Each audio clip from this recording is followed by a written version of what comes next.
And with Jaime, we're going to have in this panel, which it's called Developing Green Hydrogen CAPEX Cost Estimation, Scaling Up Hydrogen Market and Boosting the Value Chain in Europe.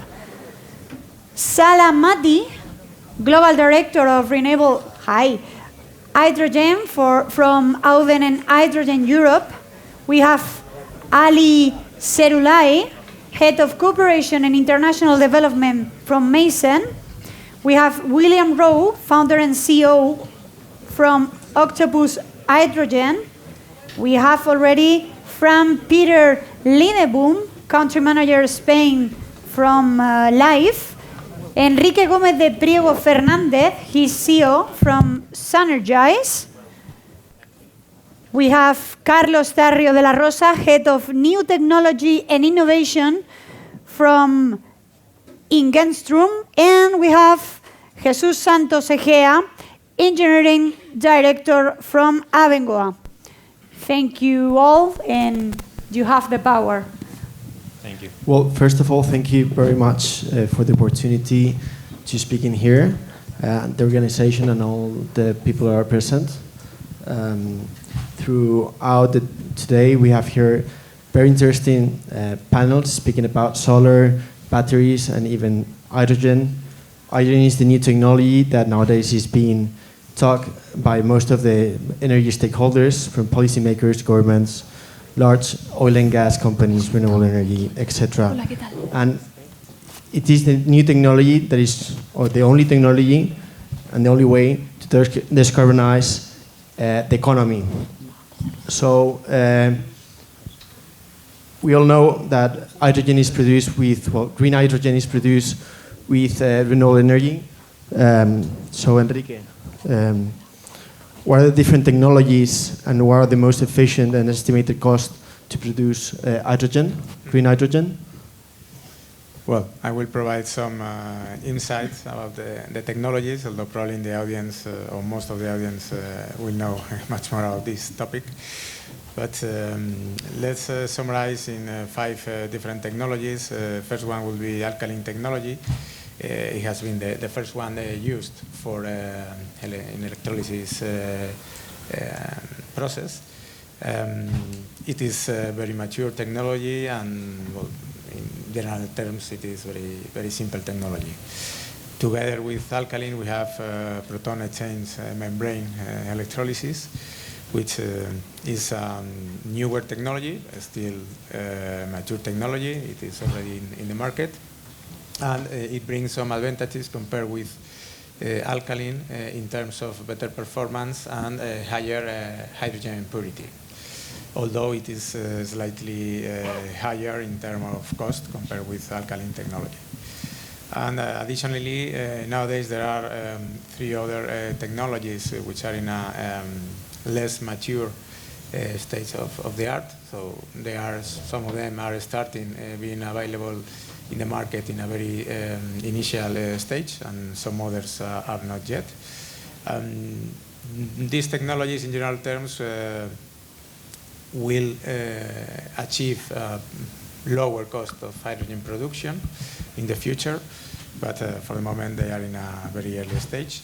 The first one would be the anion exchange membrane electrolysis. This one is trying to combine the best advantages of the other 2, the alkaline and the PEM electrolysis. The second one will be the solid oxide electrolysis cell.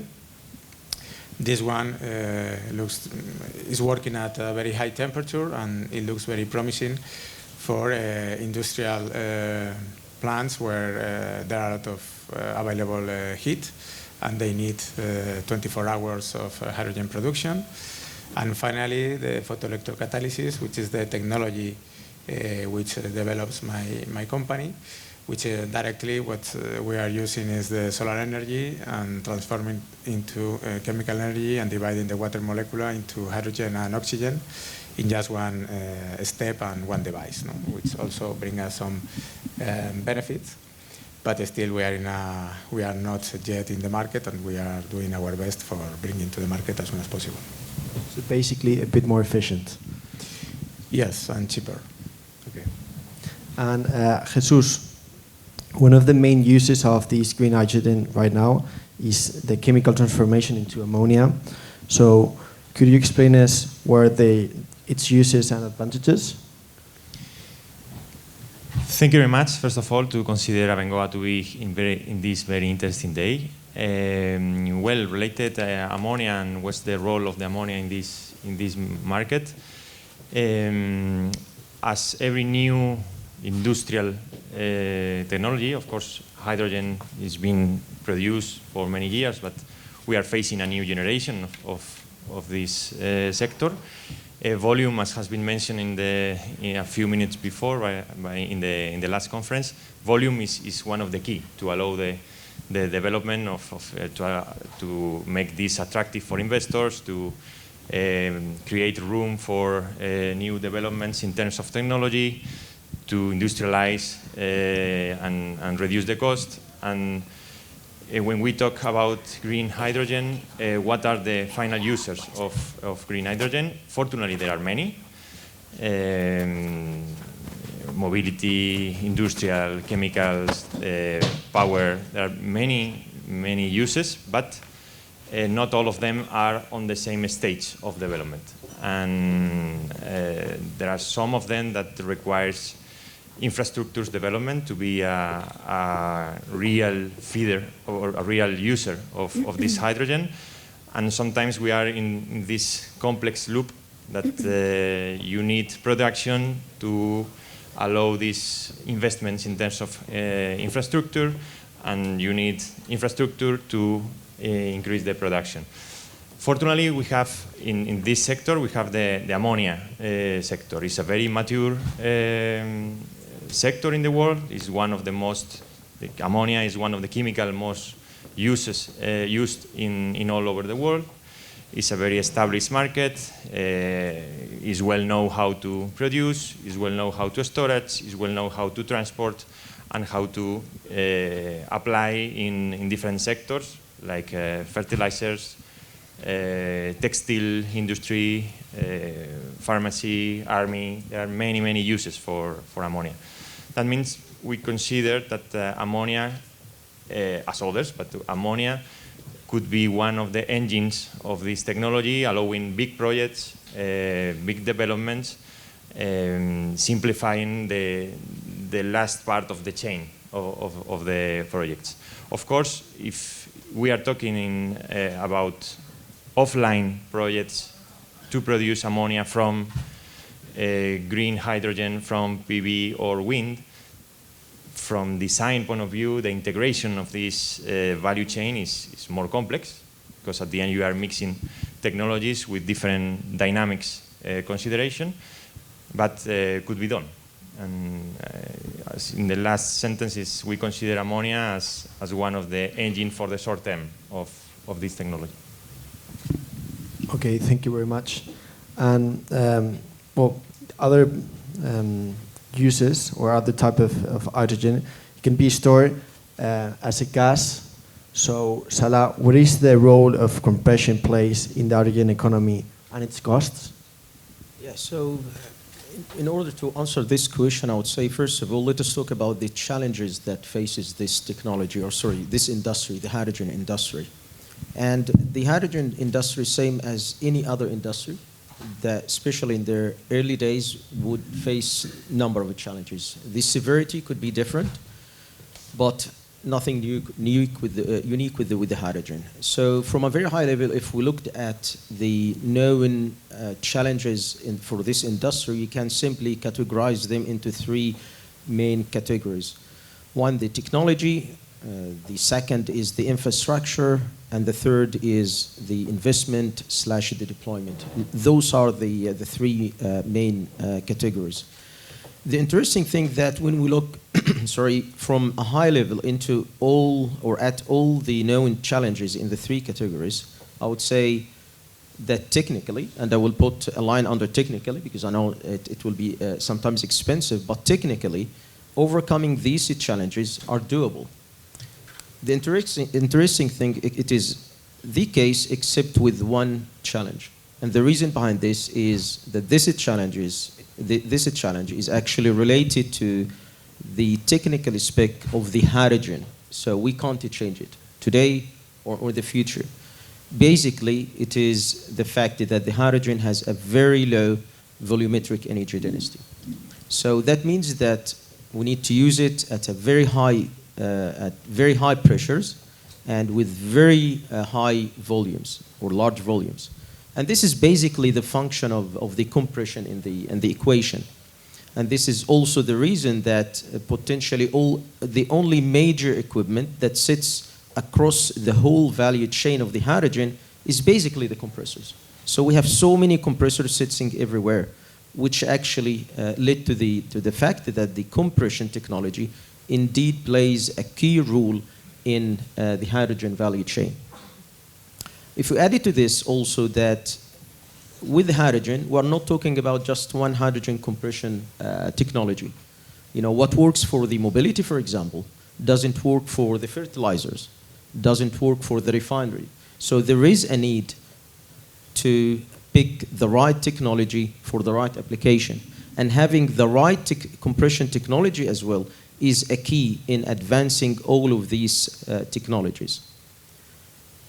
Also, from another angle, when we look into the hydrogen roadmap that we all know, everything will move from testing, pilot, small-scale projects into, at a certain point, the giga scale, giga-size projects, which we started actually to see. That means that these projects simply will include more compressors in terms of the numbers, and larger size compressors as well in the future, which eventually means, again, that the compression technology that will play in the future in this industry will even increase more.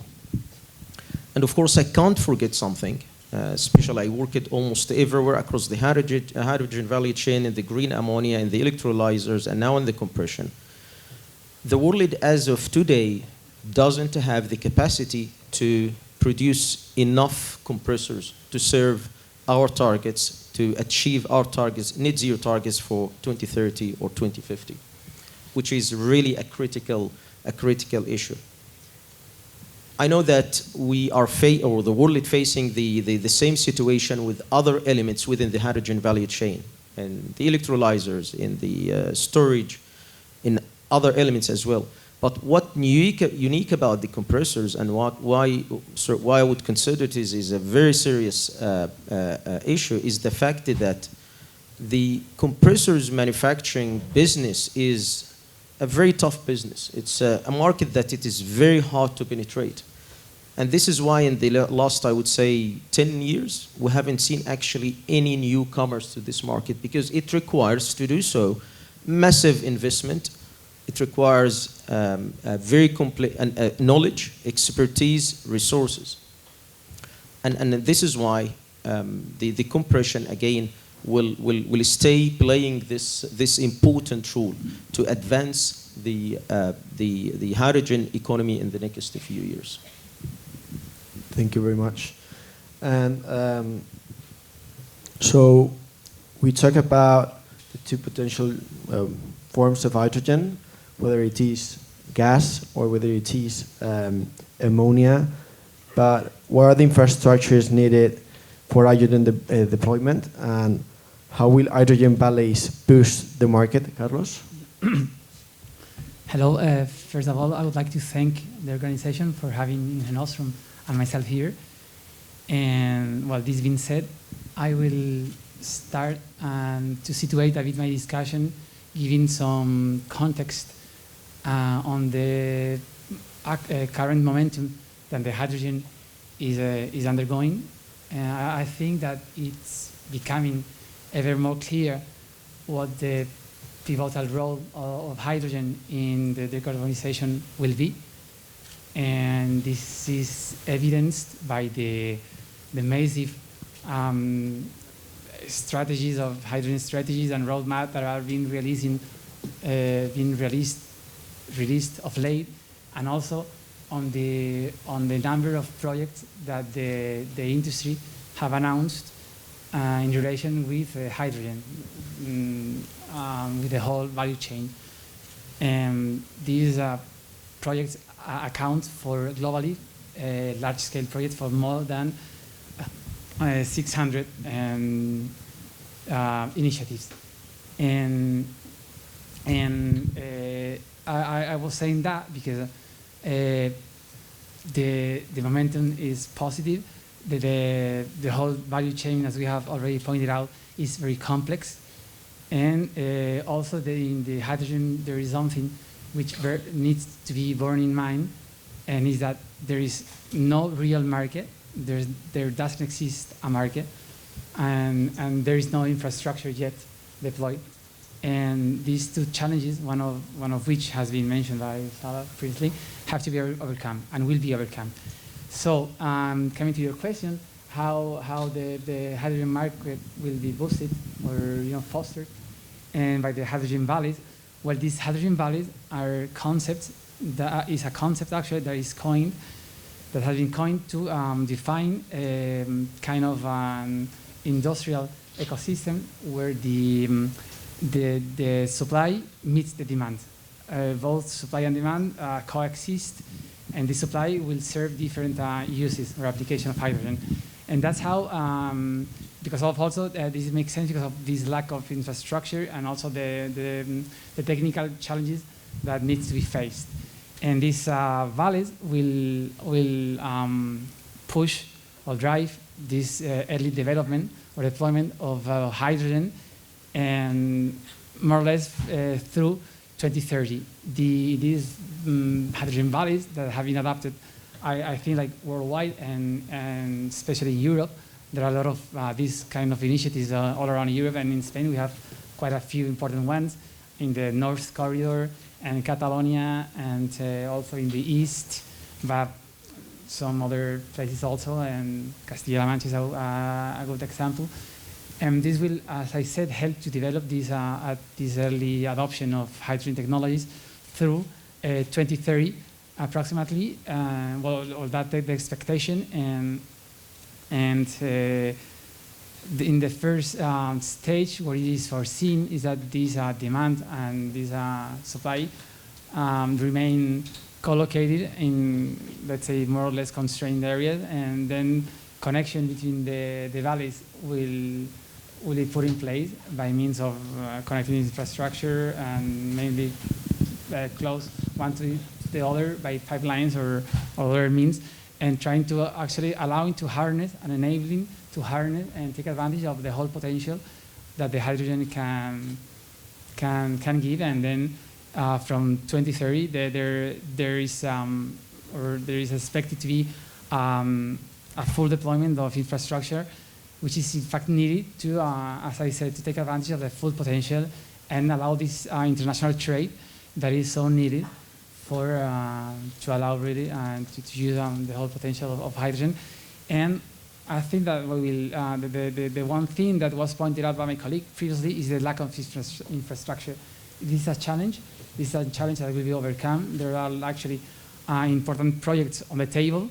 I think that we all know here what the hydrogen, the European hydrogen backbone is, this initiative, and this will try to expand the hydrogen network through pipeline throughout Europe, either new infrastructures or repurposing the current ones, but that's not the only one. Also, seaborne trade needs to be pushed, and terminals for either for hydrogen or for ammonia or the derivatives of hydrogen, which is actually one of the main applications or earlier applications that may be given for hydrogen, since there is already infrastructure deployed. And I think that's what it's needed. Also, hydrogen storage and terminals. So actually, a huge investment on infrastructure is needed to overcome this challenge and to really allow this deployment of hydrogen, because out of these 600 projects, less than 10% are related actually to real infrastructure. So mainly we're talking about production and all the I think we will have the chance to talk about that later, but all the incentive and all the effort, or most of it, is being put in the production side, whereas, as we said, the hydrogen value is complex, and all the links need to be treated in order to allow for this large deployment that we all expect. So, well, thank you. Well, thank you. So basically, we're facing a lack of infrastructure, and the only way to using green hydrogen will be whether using it as ammonia that is already being used and it's already in the market and there is already infrastructure, or and when we talk about green hydrogen, not using the chemical way of ammonia, we will only see in the future hydrogen valleys due to that lack of infrastructure. So knowing this, William, how does technology supply and this infrastructure influence in CAPEX decision and viability investments by companies? This is a tough one. Yeah, thank you, Jaime. And thanks very much for having me. I came in from the UK this morning and it's brilliant to be in Madrid. So I guess in terms of the technology, so there's different ways it's being approached at the moment. So there's a number of large electrolyzer manufacturers, typically pre-gigawatt scale, although there is a number that claim they have the capacity to produce gigawatts of electrolyzers each year. Now, they typically want to sell stacks, in that the stack would be procured separately from a full system. Now, we, as a business, we focus with projects that are co-located with renewables. So as an example would be, a 100 megawatt solar array connected to, say, in the UK with a capacity factor of about 12%, we'd be looking at about a 20 megawatt to 10 megawatt co-located electrolyzer. So that takes the 100 megawatt peak and then uses the capacity factor to produce hydrogen, and the rest of that electricity is exported to the grid. Now, the beauty of hydrogen coupled with solar is that you can, if there's any curtailment in the ability to export the solar to the grid, for example, or to private wires, you can use hydrogen as part, you can produce something of value rather than that going to waste. So it's a great way to do it. But because of that scale, that kind of 10 to 20 megawatt scale in terms of electrolyzers, we focus on buying modular, containerized products. So we want to be able to say, we want to buy a box that you put electricity and purified water in, and hydrogen comes out the other end and oxygen goes to the atmosphere. We don't want to kind of say to an EPC, please can you build us a bespoke stack level system. So the beauty of it for us is because we can be very prescriptive about the products, or I guess we are actually a buyer of technologies. We don't define or decide that. We just go and procure what's available in the market. It means our CAPEX process is quite straightforward because, apart from things like exchange rate fluctuations and some modest supply chain changes, ultimately we are buying a full solution from someone who should be able to produce that in their factory consistently, time after time after time. We are not, at the whim of let's say, long duration infrastructure projects that's much more burden on the EPC. So I think that's just a very neat way of solving the problem. Admittedly, for all these larger projects such as Hydrogen Valleys, which have been discussed, or other larger projects, I very much see it being more like an EPC heavy model, whereby the EPC has to do all the legwork, and you buy smaller bits, stacks. You buy water purification separate to electrolysis, separate to compression, separate to storage, etc. And the EPC brings that project together. And then what we're seeing now is, especially being a UK developer, the weakness in the pound is hurting, and also the global supply chain pinch has been challenging because it's meant that lead times on items have gone from, say, 9 months to 18 months. So projects are moving, out in terms of timelines.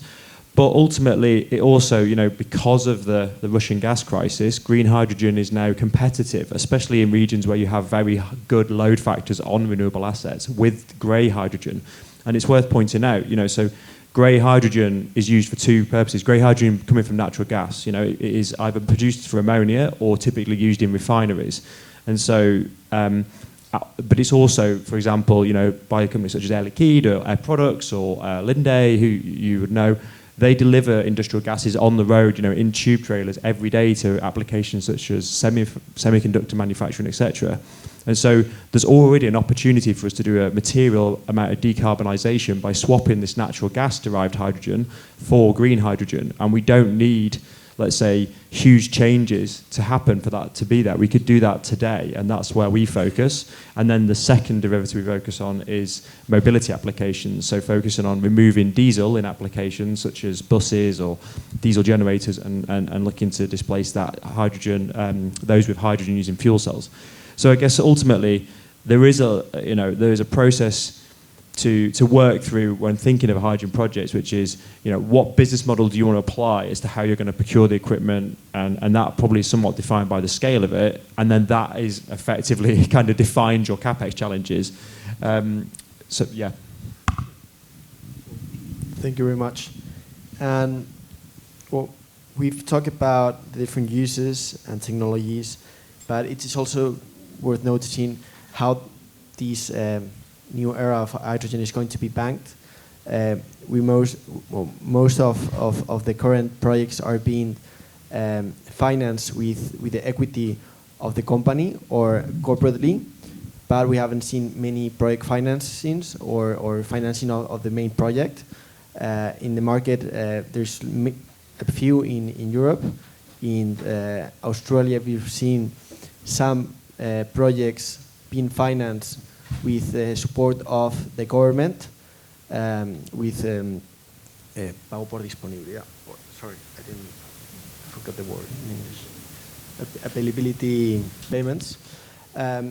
So I think it's important to talk about how off-takers and PPAs are going to be very important for developing hydrogen. So William, what's your opinion? Yeah, I mean, 100%. So, banks are typically risk averse. So to bring that into the market, you need to have low technology risk and low, I guess, business model risk, right? And the challenge is, typically, in order to get that, people are focused on building single offtake projects. So, i.e., find an investment grade or a credit-worthy counterparty that already has a use for the gas, whether that be hydrogen or a derivative of hydrogen, and then focus on effectively trying to displace some of the fossil fuel derived fuel with the green hydrogen and trying to make that bankable all the way through.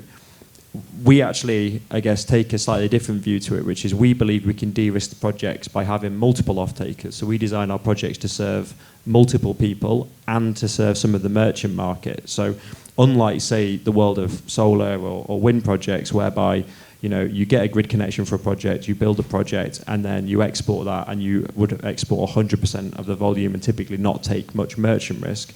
We think the hydrogen market will have a degree of merchant risk within there because, it kind of makes sense at a project level. You don't want to be 100% contracted in the sense of it's difficult to guarantee output all the time, so you may as well have a degree of merchant.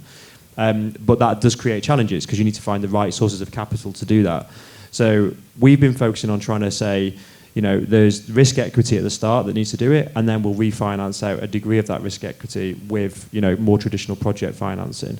But you've also seen subsidies coming to the market now. So whether that be kind of revenue support mechanisms or whether that be, say, fuel displacement ones in the EU, there's the RED II and the Renewable Fuels of Non-Biological Origin, I think it's called, RNFBO, I think. Someone will know more than me.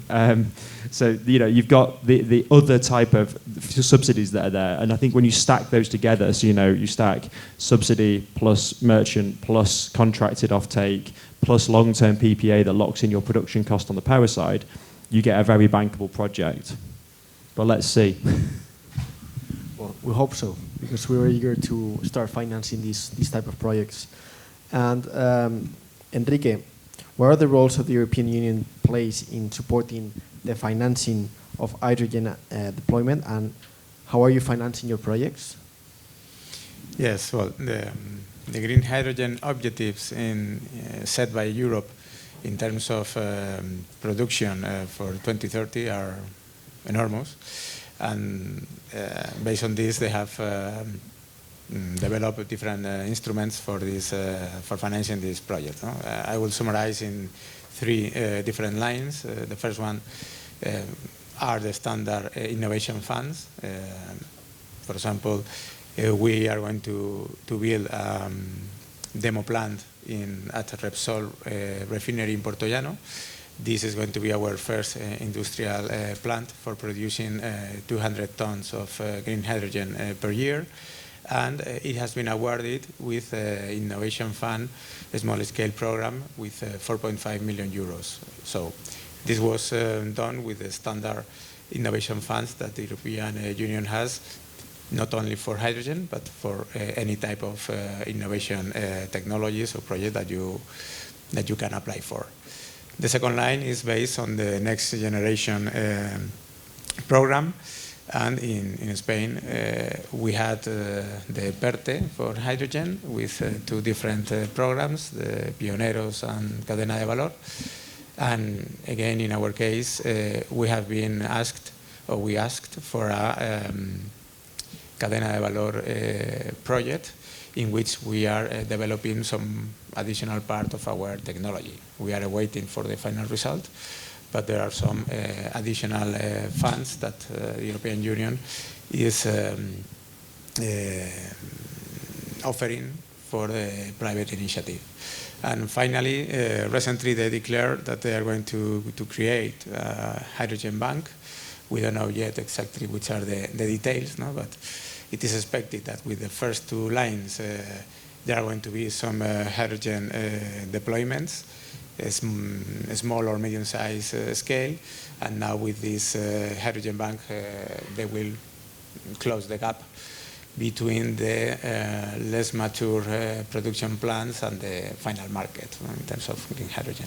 And do you think they're going to do some soft lending and helping banks, commercial banks as CaixaBank, to finance these projects? If they are going to do it, or if they should do it. But I don't expect that they are going to do it. No, most probably they are going with this European Hydrogen Bank. Probably they are going to try to provide some comfort to a traditional bank and helping to finance completely the projects, but asking the private banking to assume part of the risk. No? Initially, a small part of the total amount needed, and little by little growing your percentage. Okay, thank you very much. Jaime, may I ask, may I complete something? Of course. Related to financing and how will be the evolution of the potential project finance scheme. As has been mentioned by my colleagues, once we have covered the users, or single user or multi-user, and this is more or less guaranteed. And I think the next step that this industry has to cover is how the technical result is guaranteed by the EPC contractor role, by EPC contractor plus technology provider. This discussion and this scheme, guarantee scheme, is at the end will be one of the key for project financing. Project finance scheme. Of course, with equity, it's more free to take the risk. But if you go to a bank looking for a project finance, someone has to take the technical risk, the construction risk, and this kind of role should be covered by an EPC contractor plus the technology providers. I guess that's why, at least in Spain, there's been so many JVs to develop hydrogen. We have many, like Acciona with Black Energy, or Repsol with Enrique with Shine, and well, Enrique has his own JV also. So I guess that will cover that technical part, or at least a part. But Jaime, we do see a gap at the moment. So the manufacturers will offer 10-year warranties typically at best, but project lifetimes are 25 years. So there is still a reasonable delta that, you know, someone like the EPC or ultimately the project finance is probably going to have to wear, or the equity capital in that project will be wearing it. Yeah. Thank you. So what challenges and risks have you encountered funding these projects, William? Well, look, we funded the first projects on balance sheet, so with equity, as I guess has been the general theme of the discussion. So it was not been a huge challenge for us because we raised the capital as equity capital into our business 2 years ago, and then have been able to do that. I think where we see the next challenge, though, is we have 100 megawatts of projects to be building on. So using that modular design, we've got 100 megawatts of projects to deliver on by the end of 24. And then that requires circa 150 million of capex. Now, that's a large amount of capital and too big for us to write an equity check against. So we've got to then now, or put it this way, it's too big for us to write a check against without material dilution and difficult terms, let's say. So we need to find a mechanism to fund those projects. So we've been focusing very heavily on making them project financeable. So that the things we've touched upon, making sure that we have long-term warranties from the manufacturers, making sure that the EPC side, I mean, we do some of the EPC ourselves, but making sure the project is fundamentally bankable from an EPC perspective, and then making sure the offtake's there.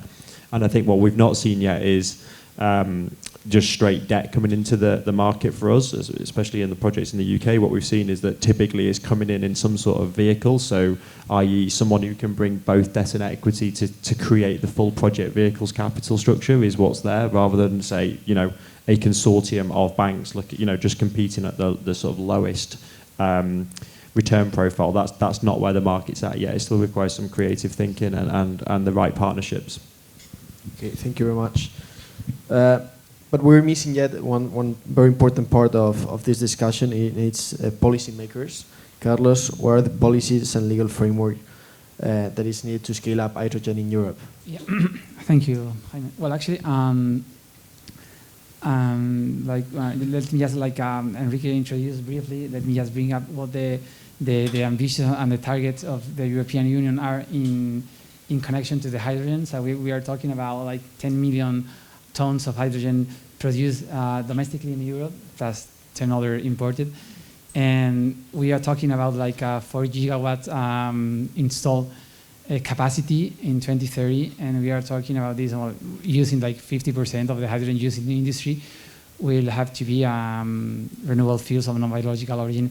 This also goes with a huge amount of renewable energy needed for these 10 million tons of hydrogen, which will have to be additional, even if the additionality requirement have been waived recently on the parliament. But the idea behind that is that new energy is introduced on the system, so it accounts for more than 500 terawatts hour a year renewable energy, and all these needs to mobilize a huge amount of funds and investment.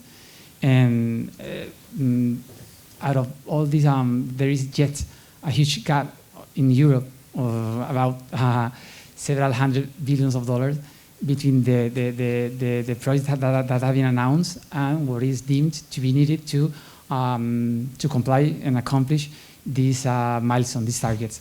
So actually, I say that because there is yet a lot to do in order to push and make this rollout a reality. And that's what I wanted to introduce. And now, as I said, I think to have said before, really there is no hydrogen market yet. There is no liquid, there is no hydrogen market, but it doesn't exist. And this is like the chicken and egg problem. So there is no demand. So that's one of the main problems. And there is no demand chiefly because of the high cost and the gap difference between the contaminant alternatives and the green hydrogen. And if there is no demand, it doesn't incentivize the production on the other side. So what I mean is that all the policy and the action that we have to be put in place need to focus on these two segments at once, at the same time, meaning hydrogen supply and demand. And because of this is one of the main problems, and not the only one, but I think that the main package or nature of measures that I would like to talk about are the economic ones or financial support, and so that to make that happen. And there are already, Enrique went through what the actual instruments in Europe are to incentivize mainly the CAPEX of the projects.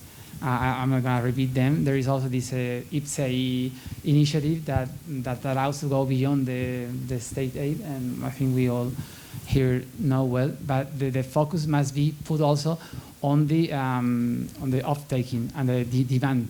So I think that, and mainly bearing in mind that when it comes to the price of production of hydrogen, more than 70% of the cost relates to the energy and the operational cost. So focus has to be put on that. And actually the new announced European Hydrogen Bank should be able to solve these issues, and we will not yet how. But it is true that there are some good initiatives that are already being deployed, like the H2 Global in Germany, in the form of auction-based mechanism, which are actually, I believe, that are very efficient to allocate resources.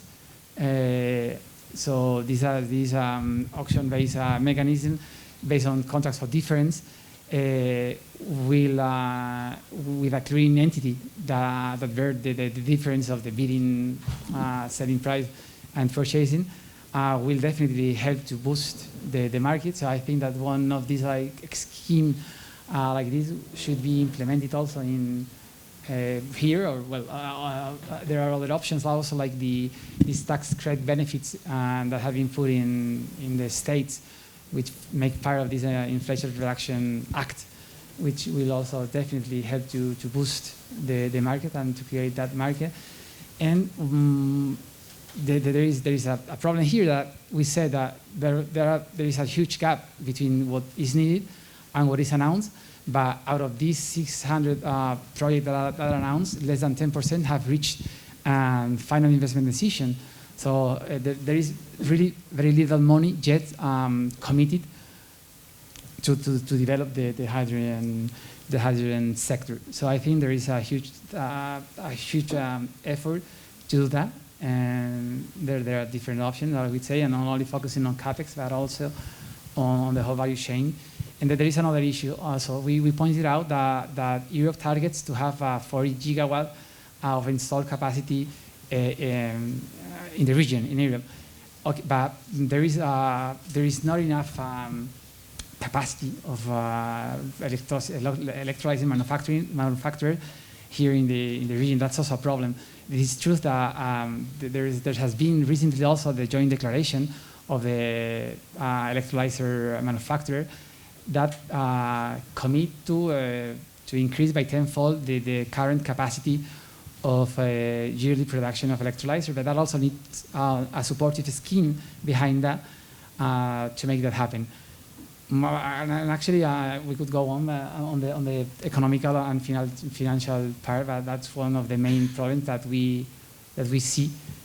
We can hinder actually the deployment of the hydrogen. Also, infrastructure, as we say, this is a challenge, and this is actually out of all the large-scale projects that have been announced, less than 10% are about infrastructure. That is about to change or need to change to really, as I said, harness all the potential of the hydrogen economy. There is a second issue, which is not less important, and is like the regulatory aspect. There is a very uncertainty about all this. I mean, what green hydrogen will be, for sure, and whether what would be, I mean, this what is considered green hydrogen and what is considered like sustainably produced hydrogen according to the EU taxonomy, what will have access to the funds, and when it comes to the grid injection, which is also now we're talking about blending, but there are a lot of voices that doesn't support this idea because of the real value of the green hydrogen is faded might fade when we do this blending. But in case we wait for that, also we need to have clear rules about the quality of hydrogen between the quality of hydrogen, the minimal amount of hydrogen that can be injected, and that's a technical debate, and that's hard to say. I mean, globally it cannot be obviously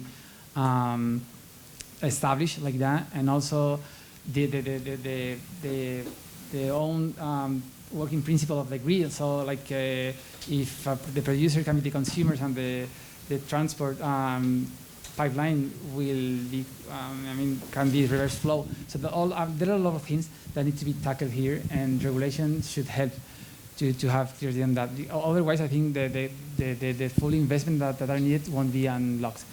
There is also this issue of regulation, which is INGENOSTRUM is a developer mainly of renewable energy, and we know very well what it means to take a project from a green end to commercial operational date. It might be a nightmare, and actually now with hydrogen, we risk to have the same. And the thing is that 2030 is just around the corner, and there is a lot of things to do. So also regulation in the permitted part should accelerate. And there is true that there are already countries that are introducing like fast track and initiatives and ways to accelerate the authorization, but it should be pushed and taken to the final, to really commercial operational date, and it should be considered as a whole with the hydrogen also infrastructure. So, well, actually, what I mean is that there is a lot to do. There's these three aspects that need to be tackled with, and because of course there is these challenges that already Salah pointed out, but I think that there are some others related to the market and other risks that need to be taken into account and overcome. Thank you very much. Well, we have 2-3 minutes more, so if anyone in the audience would like to ask anything regarding green hydrogen, infrastructure, cost, or whatever, please go ahead. Anyone? Okay. Well, I guess thank you very much for your time. Thank you. Thank you. Thank you.